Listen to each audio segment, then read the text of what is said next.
जय माता दी दोस्तों, मैं भाविनी मिश्रा अपने चैनल में आप सभी का एक बार फिर से स्वागत करती हूँ। कैसे हैं आप लोग? आशा करती हूँ आप सब स्वस्थ और सुरक्षित होंगे। आपके सुखी जीवन की कामना करते हुए मैं ये वीडियो शुरू करती हूँ। ललही छठ का व्रत आने वाला है और यूपी और बिहार साइड में ललही छठ का पर्व अपने बच्चों की लंबी आयु और स्वस्थ जीवन के लिए रखा जाता है। सभी महिलाएं ये व्रत बड़े हर्षोल्लास से करती हैं। तो आइए जानते हैं कि ललही छठ का व्रत किस दिन रखा जाएगा, पूजा का शुभ मुहूर्त क्या होगा, इसका महत्व क्या है और साथ में बताऊंगी कि ललही छठ वाले दिन हमें क्या खाना चाहिए, क्या नहीं खाना चाहिए, किन किन बातों का हमें ध्यान रखना चाहिए। तो आइए जानते हैं। सबसे पहले आप सभी को आने वाले ललही छठ व्रत की बहुत बहुत शुभकामनाएं।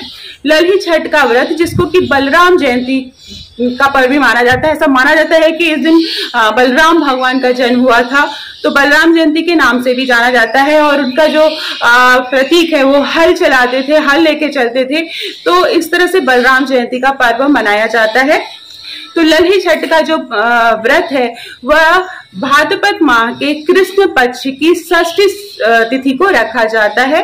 तो षष्ठी तिथि का जो प्रारंभ है वह 14 अगस्त को 4:24 सुबह सुबह 4:24 से होगा और इसका जो समापन है वह 15 अगस्त को सुबह सुबह 2:07 पर होगा। सुबह मतलब आप मान के चलिए जैसे रात में ही 14 तारीख की रात में ही 2 बजे इसका समापन हो जाएगा।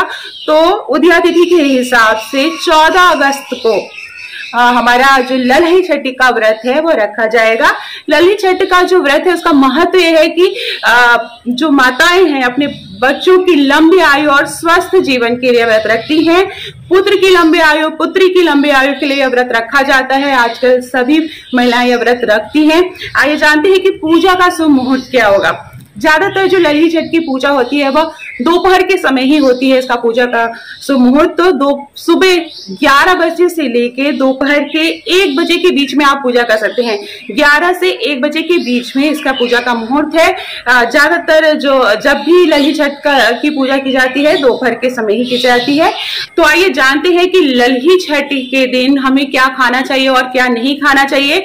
तो हल षष्ठी का व्रत है। इस दिन हल से जोता बोया कोई भी चीज है वो नहीं खाना चाहिए। कोई भी चीज मतलब कोई भी अनाज है जो हल से जोता बोया जाता है वो नहीं खाना चाहिए। जैसे कोई भी अनाज, आप दाल चावल इस तरह की चीजें हमें नहीं खानी है।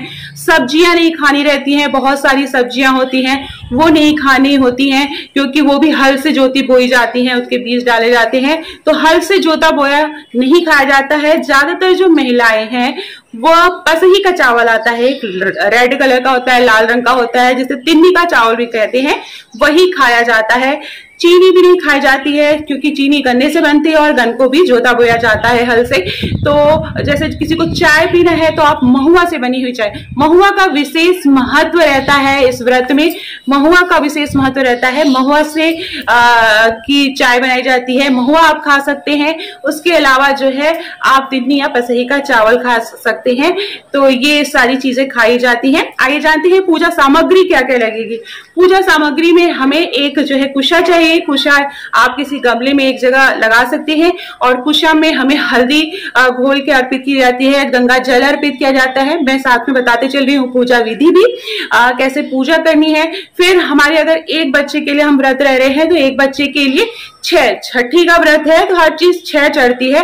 तो 6 दोने आप जो है पुरवा ले सकते हैं या फिर आप कुल्हड़ ले सकते हैं। उसमें बहुत सी जगह 7 अनाज भरे जाते हैं। हमारे यहाँ जो है महुआ, दही और तिन्नी का चावल मिला के हर उसमें रखा जाता है। तो अगर आपका एक बच्चा है तो 12 कोसे तैयार किए जाते हैं। कोसे का मतलब होता है कोई आप जैसे दियाली ले लेंगे और हर दियाली में आपको दही और भैंस की दही होनी चाहिए। तो दही भैंस के दूध की दही होनी चाहिए। तो दही, तिन्नी का चावल और महुआ रखा जाता है। 6 महुआ में रखा जाता है। तो इस तरह से हमको पूजा करनी है। उसके बाद केला आप खा सकते हैं। बहुत से लोग केला भी खाते हैं क्योंकि केला को ऐसा माना जाता है कि जोता बोया नहीं जाता है। तो केला छठ मैया को अर्पित करते हैं, 6 केले अर्पित करेंगे। साथ में हम जो है खिलौने, बच्चों के खिलौने अर्पित करते हैं, नई साड़ी अर्पित चढ़ाते हैं, श्रृंगार का सामान छठ मैया को चढ़ाते हैं और पूजा अर्चना करते हैं, आरती पढ़ते हैं और 6 कथाएं सुनी जाती है। ललित छठ की 6 कथाएं होती हैं, वो सुनी जाती है। उसके बाद कुसा में 6 गांठें एक उंगली से बांधी जाती है। तो इस तरह से पूजा विधि है। संपूर्ण पूजा विधि का जो वीडियो है वो मैं अपने चैनल पर डाल दूंगी, आप मेरे चैनल से जाके देख सकते हैं। पहले भी वीडियो डले हुए और मैं नया वीडियो भी बहुत जल्दी डालूंगी। आप वहां से आप संपूर्ण पूजा विधि करके दिखाई जाएगी, तो वो आप वहां से देख सकते हैं और भोजन सामग्री भी आपको मिल जाएगी। तो इसी की कामना करते हुए आप सबको आने वाले ललित छठ की बहुत बहुत शुभकामनाएं। बहुत बहुत धन्यवाद ये वीडियो देखने के लिए। मेरे चैनल को आप हाइप कर सकते हैं, सब्सक्राइब कर सकते हैं और कमेंट बॉक्स में जय माता दी जरूर लिखिएगा। वीडियो पसंद आ रहा हो तो प्लीज अपने दोस्तों के बीच में जरूर शेयर करिएगा। बहुत बहुत धन्यवाद ये वीडियो देखने के लिए।